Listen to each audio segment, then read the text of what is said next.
तो चलिए चैप्टर की शुरुआत कर लेते हैं। जो बच्चे नए आए वो चैनल को सब्सक्राइब कर लेना, क्योंकि आपके एग्जाम तक आपकी सीटेट की क्लास चलने वाली है। और वीडियो को लाइक एंड शेयर बिना कहे आप लोग कर दिया करो। जी मैं ठीक हूं, सभी को गुड इवनिंग। आई होप आप लोग सब ठीक होंगे। तो चलिए अब स्टार्ट करते हैं अपने चैप्टर को, जिसका नाम आपका आकलन और मूल्यांकन। जी सभी को गुड इवनिंग। ये पहले ही दे रखा है, यहां पर सारी डिटेल दी हुई है मेरे वाले सीटेट के नोट्स के अंदर। क्या है, मेरी वेबसाइट पर जाकर आपको मिल जाएंगे। इनके अलावा आपको अलग से कोई बुक परचेज करने की जरूरत नहीं पड़ेगी। ना ही कोई एनसीईआरटी पढ़नी है, ना ही कंटेंट के लिए पढ़नी है, ना ही प्रीवियस ईयर के क्वेश्चन लगाने हैं। ठीक है, तो कोई बुक आपको इसके अंदर फॉलो नहीं करनी, सिर्फ ये नोट्स फॉलो करने हैं। ये सारा मटेरियल इनके अंदर आपको मिल जाएगा। गूगल पर जाकर लिखना sachinacademy.com, मेरी वेबसाइट खुल जाएगी। जो भी पेपर है आप वो पेपर लेकर अपनी नोट्स को आप लोग डाउनलोड कर लेना। तो चलिए बात करते हैं टॉपिक के ऊपर, और बात करते हैं आकलन और मूल्यांकन के बारे में। एक एक करके बात करते हैं। सबसे पहले बात करते हैं आपके आकलन यानी असेसमेंट के बारे में। हालांकि कई जगह पर ऐसा देखा जाता है एग्जाम के अंदर आकलन और मूल्यांकन होता है, एग्जामिनर ने सेम दिया होता है, मतलब ज्यादा अंतर नहीं दिया होता। तो बच्चे बड़े कंफ्यूज भी होते हैं। तो चाहे आप लोग कभी कभी इन दोनों को एक भी मान सकते हो, जुड़वा भाई की तरह, लेकिन इनमें काफी डिफरेंस होता है। ठीक है, वही डिफरेंस आपको समझना है। देखिए जो असेसमेंट होता है, असेसमेंट एक छोटा प्रोसेस है, एक संक्षिप्त प्रक्रिया है। तो असेसमेंट जो होता है वो बेसिकली कोई भी इंफॉर्मेशन होती है, कोई भी जानकारी होती है, उसको कलेक्ट करने की प्रक्रिया होती है। भाई अगर हमें किसी का आकलन करना है, या मान लीजिए मुझे आपका आकलन करना है कि कितने लोग मेरी वीडियो को देख रहे हैं, तो मैं मोबाइल में देखूंगा, हाँ यार इतने 1000 लोग मेरी वीडियो को देख रहे हैं, मैंने जानकारी इकट्ठा करी, तो क्या हो गया, ये आकलन हो गया कि मेरी क्लास में कितने लोग लाइव में मेरी वीडियो देख रहे हैं। ठीक है, और उसके अलावा क्या होता है, ये टीचिंग लर्निंग प्रोसेस के दौरान आपका चलता रहता है। जब तक टीचिंग लर्निंग प्रोसेस चलता है, सीखने सिखाने की प्रक्रिया चलती है, जब तक आकलन चलता है। हमारी टीचिंग लर्निंग प्रोसेस चल रही है, अभी मैं आपसे कुछ क्वेश्चन पूछ सकता हूं। छोटे बच्चे की जो पढ़ता है अपने स्कूल के अंदर, जब तक उसके फाइनल टेस्ट नहीं होते तो तब तक बच्चे का आकलन चलता है। ठीक, और अपने आप में एक संक्षिप्त प्रक्रिया है, मतलब एक शॉर्ट प्रोसेस है जो आकलन होता है। और आकलन जो होता है अधिगम को यानी लर्निंग को इंप्रूव करने का एक तरीका होता है। भाई मान लीजिए मैं आपको कुछ पढ़ा रहा हूं, तो आप क्या कम कर रहे हो, अधिगम कर रहे हो, सीख रहे हो, यानी लर्न कर रहे हो। तो अगर आपको कोई चीज समझ में नहीं आई तो आप लोग मुझसे दोबारा पूछ लीजिए, या छोटा बच्चा अपने टीचर से पूछता है। तो असेसमेंट से क्या होता है, लर्निंग के अंदर इंप्रूवमेंट देखने को मिलती है। ठीक, आगे देखते हैं। आकलन का अगर प्राइमरी ऑब्जेक्ट में बात करूं, इसका प्राथमिक उद्देश्य की बात करूं, तो क्या होता है, किसी भी कंसेप्ट से संबंधित जो भी कंफ्यूजन बच्चे के माइंड में होती है वो समझा जाता है। जैसे मान लीजिए आपको कंफ्यूजन थी कुछ बच्चों को, सर ज्योमेट्री के शेप हमें समझ में नहीं आता, तो कल मैंने उस वीडियो को आपको बताया, उस वीडियो में आपको समझाया, समझाने के बाद क्वेश्चन आपसे कराए, ताकि आपका क्या काम करा, मैंने एक आकलन भी कर दिया कि जो आपको समझाया वो आपकी समझ में आया भी है या नहीं आई है। तो ज्योमेट्रिक शेप से संबंधित लगभग सारी कंफ्यूजन कल मैंने आपको दूर कर दी थी, लास्ट में जब क्वेश्चन आंसर कराए थे। आज भी क्वेश्चन आंसर आपको देखने को मिलेंगे, ठीक है, लेकिन वीडियो के एंड में मिलेंगे। पहले थोड़े कंसेप्ट को आप लोग समझिए। तो आकलन के बारे में आप लोग समझ गए। अब आकलन के जो टाइप्स होते हैं इनके बारे में देखिए, यहां से भी आपके एग्जाम में क्वेश्चन ये कई बार देखने को मिलता है। जो आपका आकलन होता है, असेसमेंट होता है, इसके दो टाइप्स होते हैं। एक आपका रचनात्मक आकलन, दूसरा योगात्मक आकलन, यानी कि आपका फॉर्मेटिव असेसमेंट और दूसरा आपका समेटिव असेसमेंट। अब देखिए फॉर्मेटिव और समेटिव असेसमेंट क्या होते हैं। पहले बात करते हैं आपके फॉर्मेटिव असेसमेंट के ऊपर। देखो फॉर्मेटिव असेसमेंट वो असेसमेंट होता है जो टीचिंग लर्निंग प्रोसेस के दौरान होता है या इससे पहले होता है। जैसे अभी हमारा क्या काम चल रहा है, अभी हमारा टीचिंग लर्निंग प्रोसेस चल रहा है, मैं आपको सिखा रहा हूं और आप लोग सीख रहे हो। अभी मैं मान लीजिए मैंने आपसे कुछ क्वेश्चन पूछ लिया कि बताओ कल मैंने ज्योमेट्रिक वाली शेप्स के अंदर आपको ट्रायंगल बताया था, तो ट्रायंगल का फॉर्मूला क्या होता है। तो मैंने अभी आपसे क्वेश्चन पूछ लिया, आप में से कुछ लोग आंसर दे दोगे, कुछ लोग नहीं दोगे। जिसने नहीं दिया तो मैं दोबारा बता दूंगा, ठीक है। तो वो आकलन जो टीचिंग लर्निंग प्रोसेस के दौरान होता है वो होता है आपका फॉर्मेटिव असेसमेंट, या जो पढ़ाने से पहले जो टीचर अपनी तैयारी करता है वो भी फॉर्मेटिव असेसमेंट के अंदर इंक्लूड होता है। ठीक, तो ये आप लोग समझ गए कि फॉर्मेटिव असेसमेंट होता है जो टीचिंग लर्निंग प्रोसेस के दौरान होता है, ड्यूरिंग होता है आपका, ठीक है, इसको याद रख लेना। जैसे एक तो ये एग्जांपल मैंने आपको बता दिया जो अभी हो रहा है यहां पर। दूसरा मान लीजिए कुछ ओपन एंडेड क्वेश्चन मैं आपसे पूछने लग जाऊं, जिन क्वेश्चन के एक से ज्यादा आंसर होते हैं तो ये इसका पार्ट होता है। अगर मैं आपको ऑब्जर्वेशन करने लग जाऊं ये भी हो जाएगा, प्रोजेक्ट भी हो जाएगा, क्लास में डिस्कशन करने लग जाऊं तो ये से भी क्या होते हैं, एक तरीके से इसके आपके एग्जाम्पल होते हैं। तो ये होता है आपका फॉर्मेटिव असेसमेंट होता है जो आपका टीचिंग लर्निंग प्रोसेस के दौरान, ये आपका उससे पहले होता है। फॉर्मेटिव असेसमेंट के बाद अब आता है इसका दूसरा भाई, जो इसका नाम है आपका समेटिव असेसमेंट। समेटिव असेसमेंट जब होता है जब हमारा टीचिंग लर्निंग प्रोसेस जो होता है खत्म हो जाता है। क्या होता है, टीचिंग लर्निंग प्रोसेस हमारा जो है खत्म हो जाता है। देखो आप लोगों ने क्या देखा होगा, जब हमारे स्कूल के अंदर एग्जाम होते थे तो एग्जाम होता था 6 महीने बाद, एक होता था 1 साल के एंड में, जिसमें हमें पता चलता था हम पास है फेल है। तो जो ये वाला एग्जाम होता था ये बेसिकली इसलिए किया जाता था, इस एग्जाम को इसलिए इसका असेसमेंट किया जाता था ताकि पता लग सके कि आपने कितना सीखा है नहीं सीखा।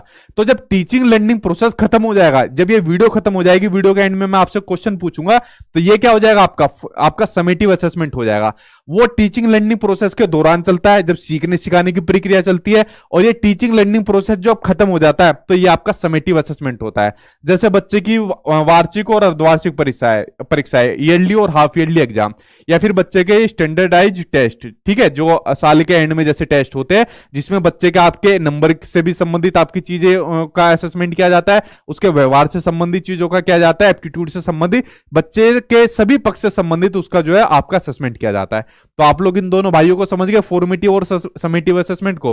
अब देखो फॉर्मेटिव और समेटिव असेसमेंट के बाद ये इनके पार्ट होते हैं, जो आपका फॉर्मेटिव असेसमेंट होता है उसी का पार्ट होता है असेसमेंट फॉर लर्निंग।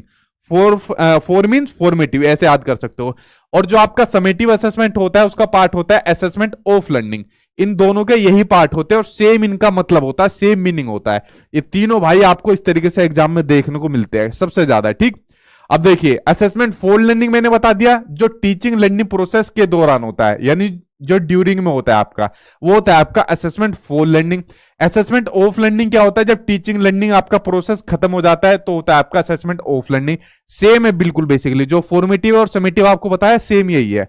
और जो होता है आपका असेसमेंट एज लर्निंग, ऐसे असेसमेंट एज लर्निंग होती है जिसमें बच्चा अपना मूल्यांकन खुद करता है या अपने पीयर ग्रुप के थ्रू करता है। इसको आप लोग लिख सकते हो पीयर असेसमेंट के थ्रू भी इसमें होता है, यानी जो उसके सहपाठी होते हैं पीयर असेसमेंट, उनके द्वारा अपना आकलन करता है। जैसे हम जब लोग पढ़ते थे तो पढ़ने के दौरान हमने किताब ले ली, किताब में क्वेश्चन को देखा और क्वेश्चन देखने के बाद आंख बंद कर लिया, किताब साइड कर दी और फिर उसका आंसर अपने मन में दिया, ठीक है। तो अपना यहां पर हम आकलन कैसे कर रहे हैं, खुद कर रहे हैं, स्वयं कर रहे हैं। या हम अपने दोस्त यार को बोल दिया या अपने बहन भाई से बोल दिया कि भाई हमसे क्वेश्चन पूछ, फिर हम उसका आंसर देंगे। तो हमसे क्वेश्चन पूछते थे, फिर हम उसका आंसर देते थे। आप लोगों ने कराया ना ये वाला काम, तो ये होता है आपका असेसमेंट एज लर्निंग होता है, ठीक है।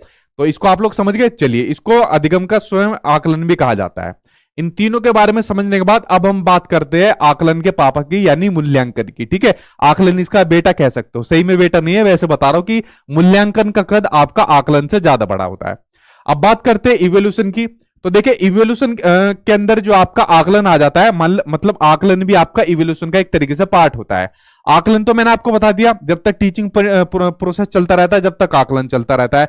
जब तक बच्चे का मेन एग्जाम ना हो जाए, जो साल के एंड में होता है, जब तक बच्चे का आकलन चलता ही रहता है। तो जो बच्चे का एंड में जो एग्जाम होता है, जिसमें बच्चे के पक्ष से सारी संबंधित जानकारी आ जाती है कि बच्चे का नंबर कितना है, बच्चे का व्यवहार कैसा है, बच्चे के स्पोर्ट्स में कितना उसका परफॉर्मेंस है, तो बच्चे के पक्ष से संबंधित जब सभी चीजों का आपका उसका आकलन किया जाएगा, वो हो जाएगा आपका इवोल्यूशन, यानी कि मूल्यांकन हो जाएगा। वो आपका एक शॉर्ट प्रोसेस था, ये आपकी अपने आप में एक व्यापक प्रक्रिया है जो आपका इवोल्यूशन यानी मूल्यांकन होता है, ठीक है। और ये आपका मात्रात्मक और गुणात्मक यानी क्वालिटेटिव और क्वांटिटेटिव दोनों ही होता है।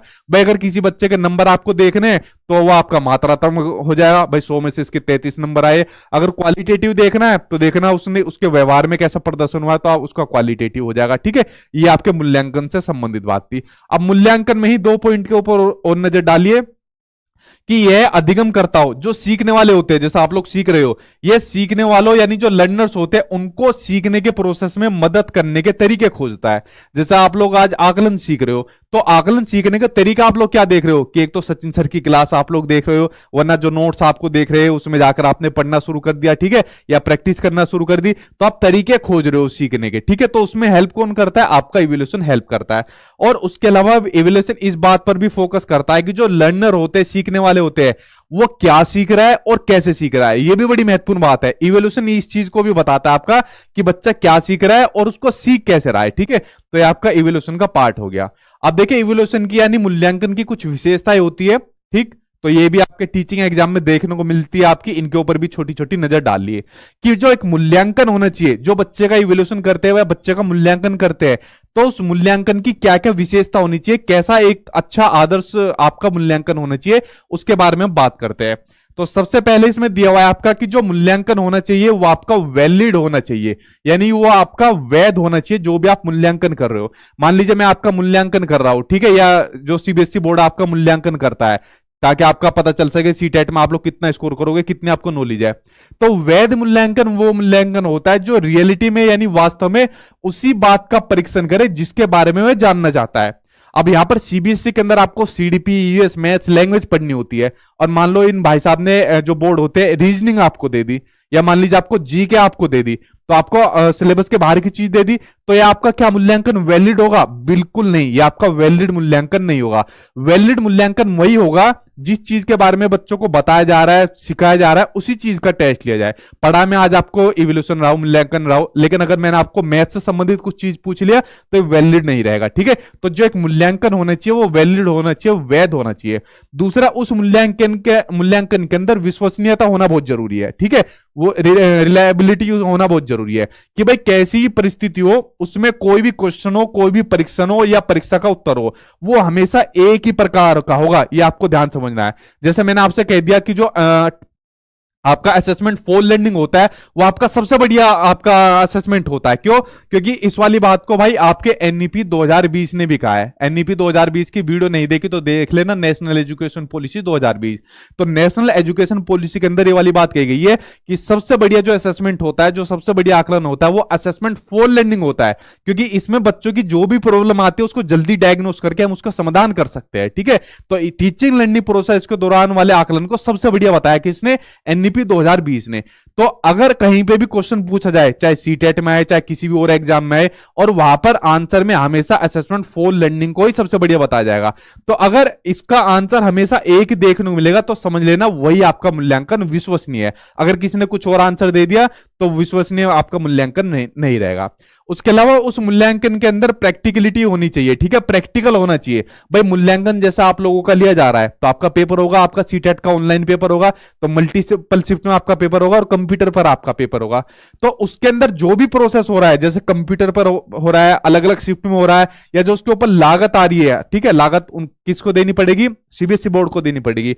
और जो उसमें टाइम लग रहा है और प्रयोग की सरलता है वो वास्तविक, व्यवहारिक और आपकी कुशल होनी चाहिए, ठीक है। मतलब बच्चा इजीली जाकर अपना मूल्यांकन कर सके। अब क्या हुआ था पिछली बार जब सीटेट का एग्जाम हुआ, तो जो फर्स्ट शिफ्ट थी उसमें पेपर जो सेकंड था वो टेक्निकल इश्यू की वजह से बच्चे दे ही नहीं पाए, उनका हो ही नहीं पाया, और जो अगली शिफ्ट वाले थे उनका दोनों का ही कैंसिल कर दिया था बोर्ड ने, ठीक है। तो इस तरीके का मूल्यांकन नहीं होना चाहिए, ठीक है। तो ये बात आप लोग समझ गए। उसके अलावा उस मूल्यांकन में वस्तुनिष्ठता देखनी चाहिए, ठीक है, यानी जिस मूल्यांकन में एक ही उत्तर हो और जो आपका परीक्षक होता है उसका कोई भी प्रभाव ना पड़े। देखा, आपने देखा होगा जैसे हम स्कूल के अंदर पढ़ते थे तो हम ट्यूशन पढ़ते थे अपने टीचर से। अगर मान लीजिए डॉग का मतलब क्या होता है? डॉग का मतलब होता है भाई कुत्ता होता है, तो सभी बच्चों ने कुत्ता लिख दिया, लेकिन जो बच्चा ट्यूशन पढ़ता था टीचर से उसने डॉग की जगह लिख दिया बिल्ली लिख दिया। क्या लिख दिया? बिल्ली लिख दिया। तो देखिए, जब बिल्ली लिख दिया और जो परीक्षक था, जो टीचर था, उसने कॉपी चेक करी, अरे यार ये तो मेरा ट्यूशन वाला बच्चा आ गया, सही कर देता हूं, तो टीचर ने डॉग को बिल्ली कर दिया। क्यों? क्योंकि भाई यार मुझसे ट्यूशन पढ़ता है। तो हमेशा आपको ध्यान रखनी चाहिए, उसमें वस्तुनिष्ठता देखने को मिलनी चाहिए और परीक्षक का प्रभाव ना पड़ना चाहिए, ठीक है। और मूल्यांकन में सिर्फ एक ही उत्तर होना चाहिए, डॉग का मतलब कुत्ता है तो कुत्ता ही रहेगा, ठीक। आगे देखते हैं। व्यापकता मतलब इसमें सारे गुणों का मापन होनी चाहिए। जितने भी मैंने आपको मूल्यांकन की विशेषता बताई है तो सभी गुणों का मूल्यांकन एक साथ होना चाहिए। ऐसे मूल्यांकन आपका सबसे वैलिड, सबसे ठोस आपको देखने को